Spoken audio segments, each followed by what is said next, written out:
All right, we are live.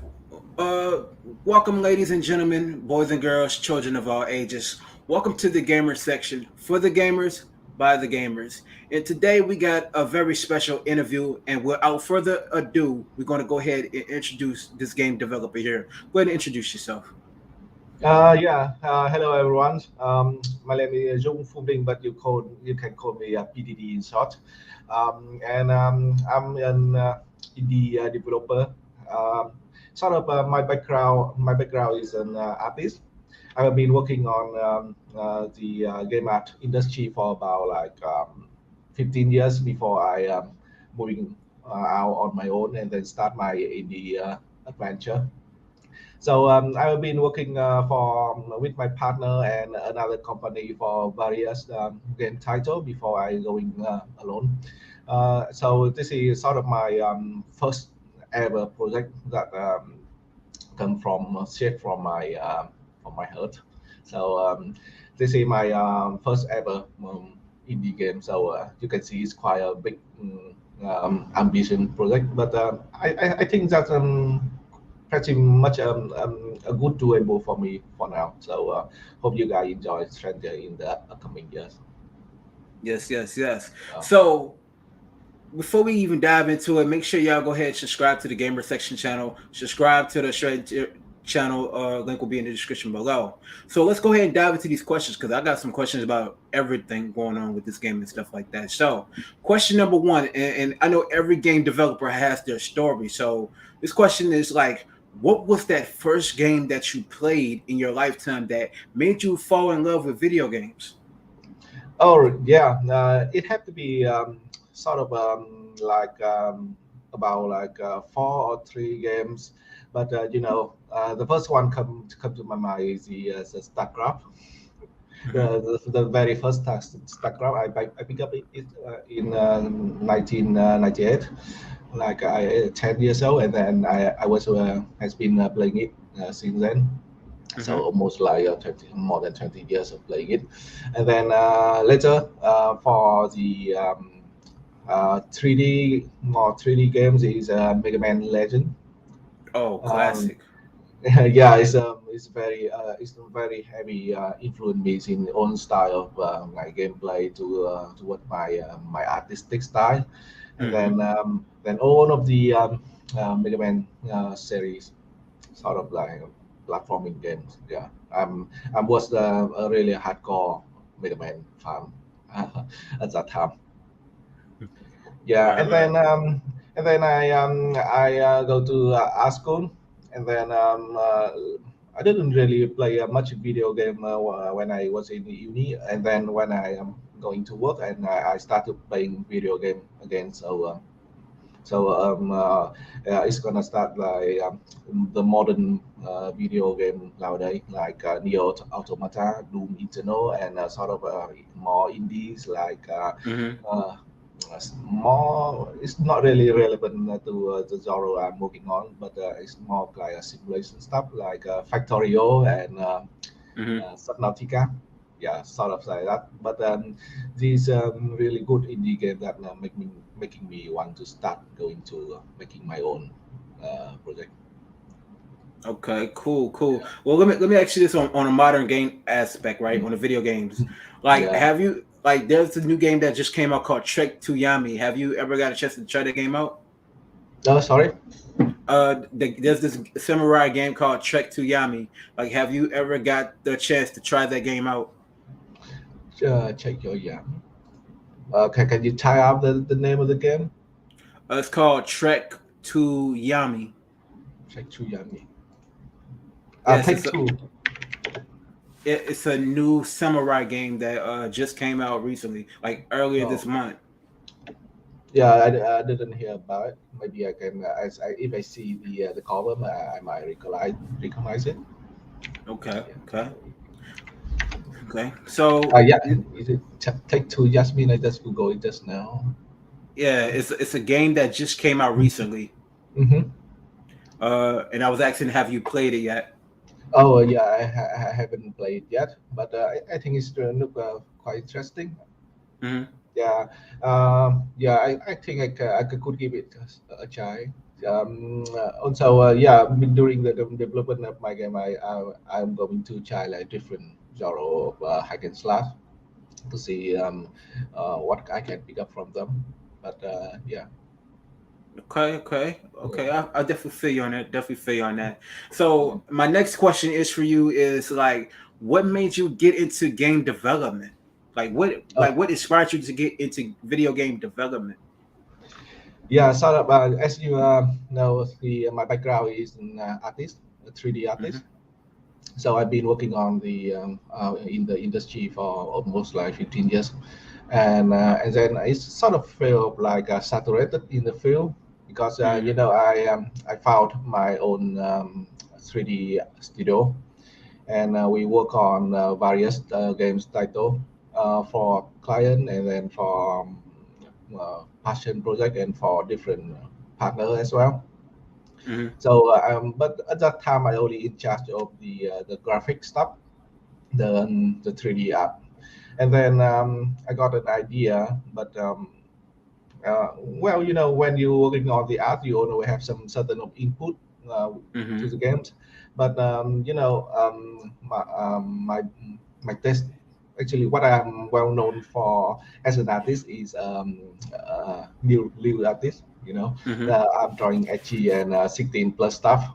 So that's always my ideas of making the game. So so I already have it in mind that I already want to make a game that really conveys my sort of style, my character style. I want a sexy badass character that in action and fight again like hideous monster.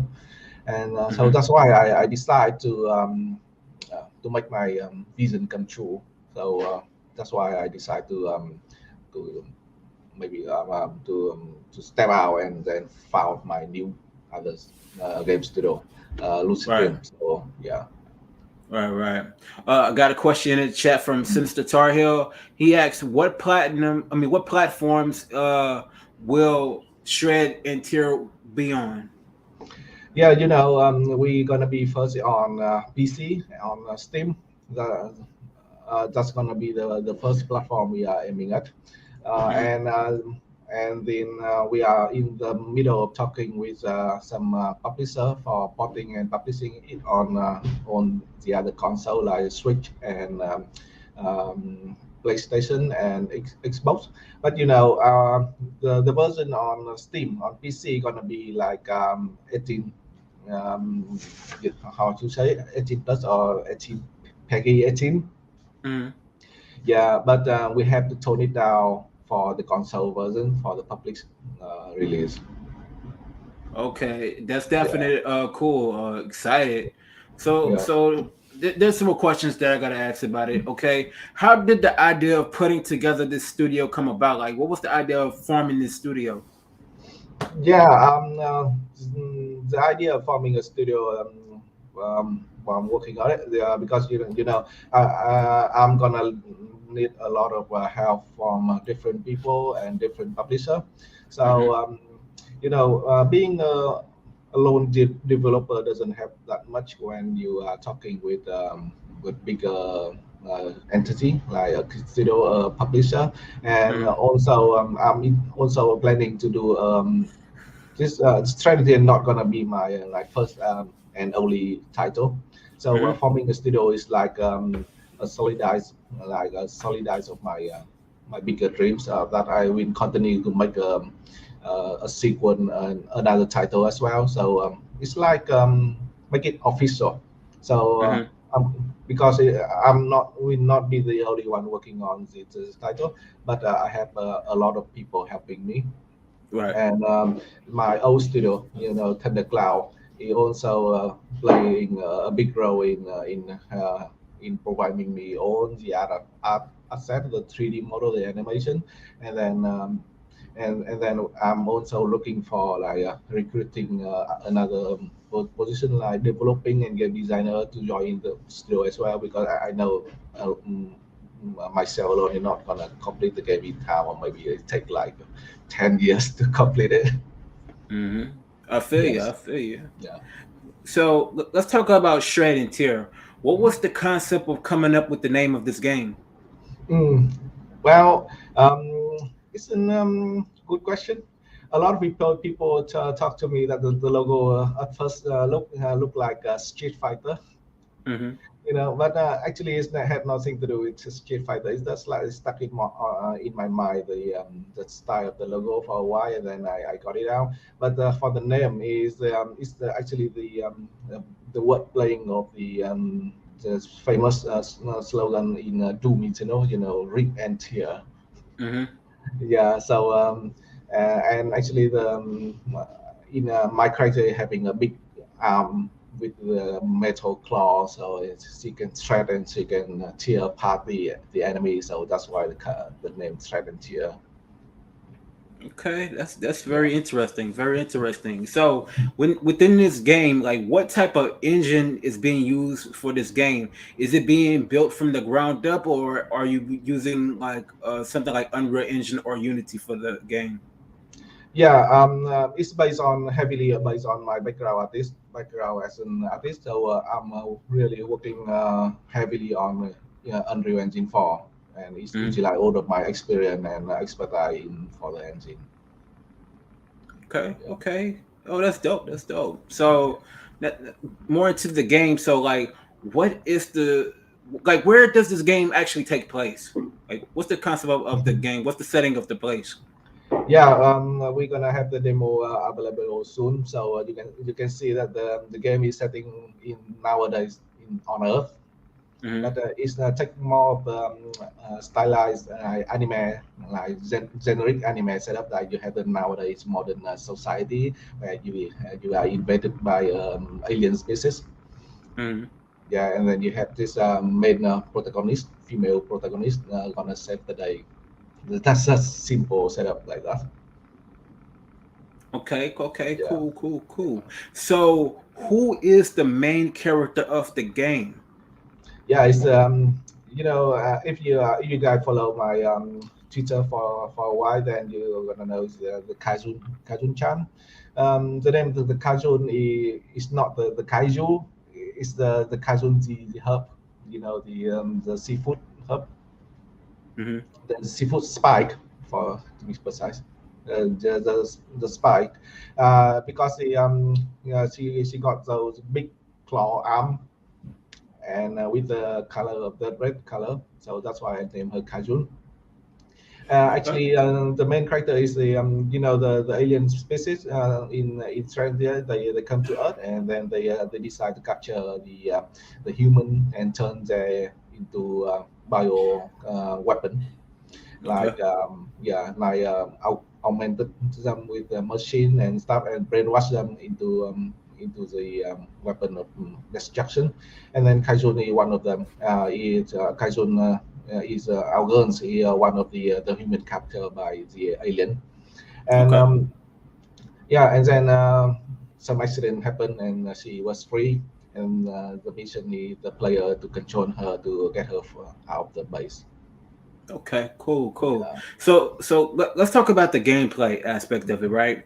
So, even though we know this is a hack and slash game, does it have any type of like RPG elements to the game, or is it like a straight up hack and slash game?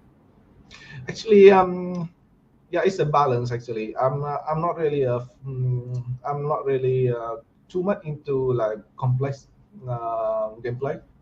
I Okay. try to balance things up, like making things easy to understand and easy to pick up. So it might have some certain level of RPG to it, but I'm gonna Yeah. keep it very simple. Like in Doom Eternal, they have the system of upgrading and switching weapon modification. Hmm. I'm gonna just keeping it as simple as that. So you're not gonna have a giant tech tree or a different role of the character, but rather quite a linear experience for the gamer to pick up. Okay, that's Yeah. dope. That's dope. Yeah. So let's dive into the weapons. Like, will the main character have like other weapons outside of the claws in the game, or is it just that one particular weapon that they're going to be using? That's a good question because at my first plan, I only plan for the main character to have only melee attack, and then Hmm. after a while it gets really bored because you only can melee the enemies, and then the attack starts repeating itself, so it's really get bored. And so and then I try to experiment with different idea, sort of like a range attack, like you can shoot our rapid machine gun like a Neo Automata, but then I feel it got really Hmm. like trying to rip off Neo Automata, and the gameplay feel off because it's not really like a strategy. So I'm thinking it's definitely need more weapon and more skill in the game, but it's gonna be strategy, like mainly resolve around that work. So if you got a weapon, another weapon, be it range or be it uh, mm, um, like range, if I go damage, it's gonna be like threat or it's gonna be like tear only. So gonna Okay. stay true to the name. Okay. Okay. Yeah. Very, very, very interesting. So the question is: this a semi-open world game, or does this game go by any chapters? Yeah, it's gonna be by chapter. I'm big fan of Mega Man games, so it's gonna Hmm. be like on a chapter basis. You fought like 9 to 10 chapter before you facing the final boss. Okay. Okay. Yeah. That's okay. I see it has a lot of inspiration from the classic games like Devil May Yeah. Cry and Mega Man Legends. So Yeah. this is very interesting. Very interesting. So let's get into the controversial aspect of it. Do you feel do you feel like this game will cause some controversy in the game as far as the uncensored aspect and the censored aspect of the game? Yeah, definitely. Because as some of you might already know, I'm the lead character designer for Subverse, Hmm. the biggest 3D second ever happened on Kickstarter. Hmm. So it's definitely gonna have some 18 plus stuff in the game, but not really into the adult reason. Realm. It's only like nudity and violence. So it really depends on the platform we are publishing. So Hmm. for PC, we're gonna go wide. We're gonna go totally 18 stuff, 18 plus stuff for the games. Um, Apart from the uncensored, you're gonna have some light interaction, but not really Hmm. sexual related. Um, Also, but for the console, we have to tone it down. So we might have to cover her with clothes, or we have to maybe cut that part entirely. But yeah, but we all the way talking open to talking to a publisher, and then even the reviewer to see if they are really okay with that sort of stuff. We can already cut that content down because this content is really playing as the separate separate gameplay. It's not really bind to the main core gameplay. So yeah. Okay. Dope, dope, dope. So, all right, let's say this is like the $1 million question right here. So let's say you're in front of people at something like E3 or Gamescom or Tokyo Game Show or like PAX, right? And people is seeing this game. The key question and the $1 million question is, why should people pick this game up? Oh yeah, because of obviously it's because of the sexy stuff. Well, boys gonna be boys and men gonna be men. Hmm. Um, Actually, I'm not gonna delay it because it's my niche and it's my style. Hmm. When I was an artist, I draw live stuff and I draw the edgy stuff, and people like it. I like doing it, and I got sort of like building up my audience, and I confident about having people getting into the same stuff that I do. Hmm. At first, when I working on the game, there's community that's supporting us, but there's also a good amount of people that really hate the idea and really don't really want to do anything with it.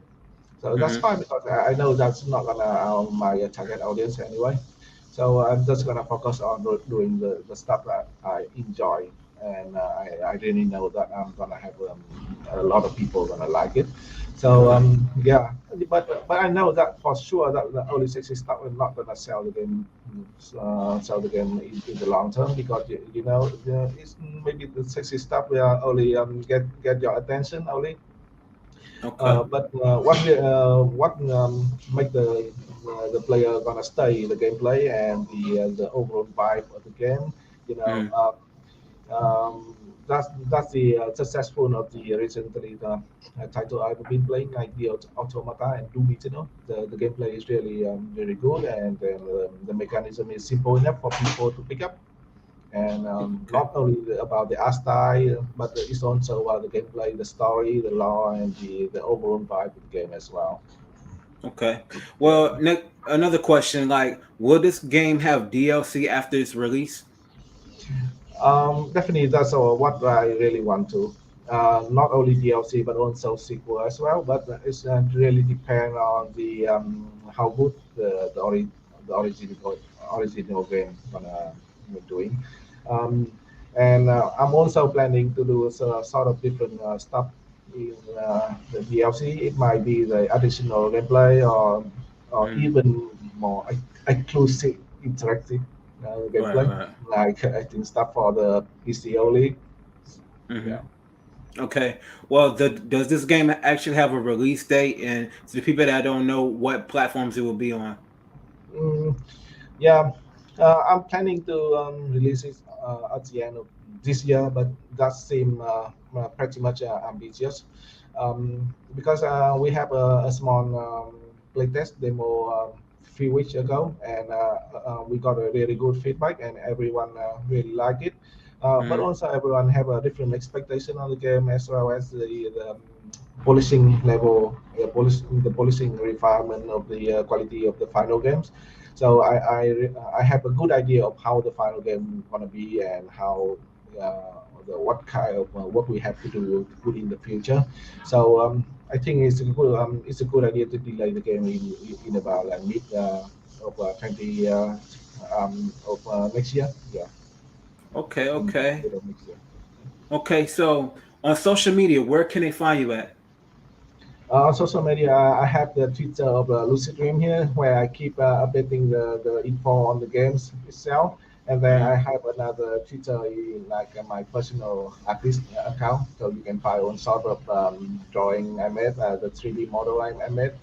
If you are into sexy stuff, yeah. Okay. Okay. Okay. Well, there you have it, folks. Shred and Tear coming very soon to PCs and consoles near you. So, this is Kano. I am the brutally honest gamer, and this is the gamer section. And you see PDD right there. And y'all go ahead and support the game. Make sure y'all go subscribe to his channel. Keep up with the gaming updates that he's actually going to bring to the table to everybody. And personally, for me, I am definitely excited about this game. I'm ready to see more. Right. All right. So make sure y'all like, share, comment, subscribe, hit the notification bell for when we drop interviews, videos, etc. Have a nice day, y'all.